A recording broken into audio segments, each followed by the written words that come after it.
Sometime in 1446 BC, God asked the Israelites led by Moses, to start the preparation for building his tabernacle.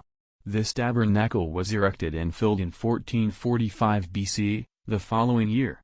Prominent among the contents of the tabernacle was the 7 golden candlesticks. To give light to it. This is how God instructed the Israelites to build it. Exodus 25:31 And thou shalt make a candlestick of pure gold, of beaten work shall the candlestick be made, his shaft, and his branches, his bowls, his knops, and his flowers, shall be of the same. 32 And 6 branches shall come out of the sides of it, 3 branches of the candlestick out of the one side, and 3 branches of the candlestick out of the other side.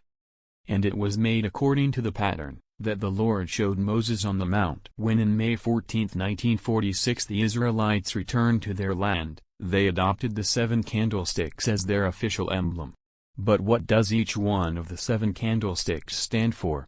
What was the Lord God signifying, by placing his 7 candlesticks in his tabernacle in 1445 BC?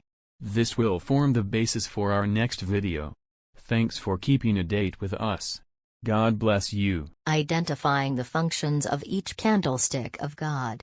We first run through the name and function of each of the 7 golden candlesticks which Jesus coded as the names of the 7 churches at their respective locations on earth.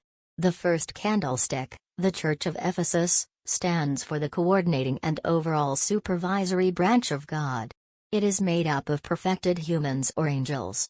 The second candlestick, the Church of Smyrna, is the executive and administrative branch of God.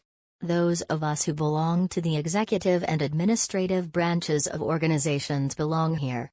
This includes the kings of the earth, and captains of industry. The first king is the Father Almighty, followed by Jesus.